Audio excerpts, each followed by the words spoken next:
pick some petite plant people in Pikmin 3 Deluxe.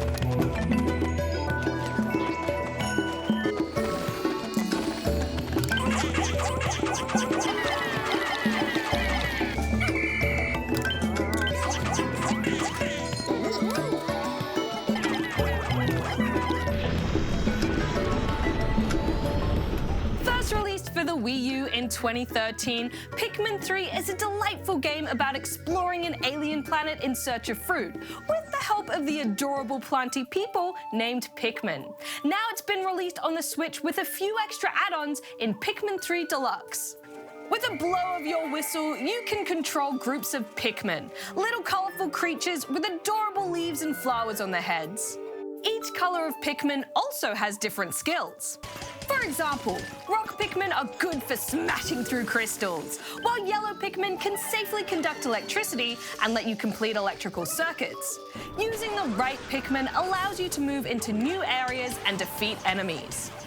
Just like a healthy diet, you need a good balance of different colours to move forward in the game, and a whole lot of fruit.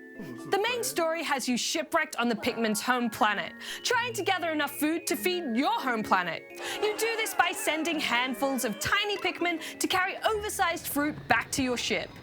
It's all fruit you'd be used to seeing back here at home, but with much funnier names.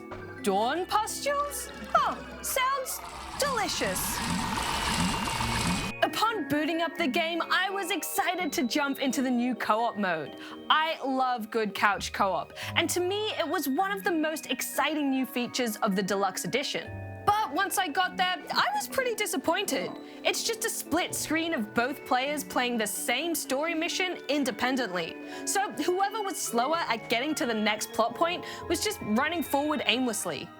This isn't co-op, it's more like one person plays the game and the other person can control a character that has no impact op. But thankfully, as the game opens up, there are opportunities for proper cooperative play. And there's also some co-op minigames to have fun with. Still, it feels like a missed opportunity, because what should have been a standout part of this port ends up feeling a little underbaked. And I think that's fair to say of a good portion of this game. It looks old, with chunky menus and somewhat dated graphics. The way that characters over-explain everything that's happening, and then the data files that flash repetitive information on screen, it feels really tedious in 2020. I only ever played a little bit of the original series, but even I could tell that not much has changed. Yet, once I got past those issues and into the meat of the game, Pikmin remains a solid, charming, and playful experience. There's a reason that this series was so beloved when it first came out. Throwing little colourful plant people to open pathways, fight monsters, and collect fruit still feels fun and silly. You know, I think I'd feel bad for tossing them around like that, if it wasn't for the gleeful sounds they make as they're flying through the air.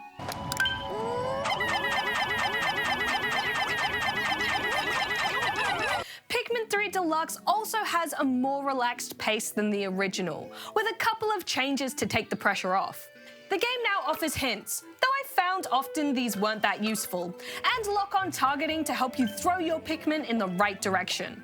I really liked the lock-on. It made for snappy gameplay that felt satisfying. Little improvements like this means you can focus on exploring, which is where the game shines. Slowly opening up new areas as you meet new Pikmin with different abilities, or collecting material to build bridges. There's a great sense of progression and discovery. This is also helped along by the way the game is divided into days, giving you a set amount of time to complete your tasks before you need to rush home to your ship.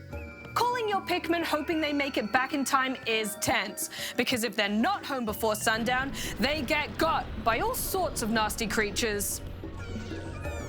It's nice to finish a hard day's work and then have a natural point that you can put down the game and go do something else for a bit. There's also extra side missions, giving the deluxe version a bit more beef than the original. But the question remains, is this worth playing in 2020?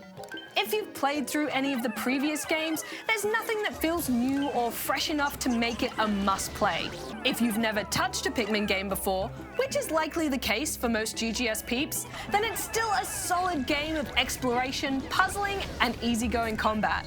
It's fun, but for me it feels dated, and I can't help but feel there's more compelling and fresh games out there that I would rather be playing. I'm giving Pikmin 3 Deluxe 3 out of 5 rubber chickens.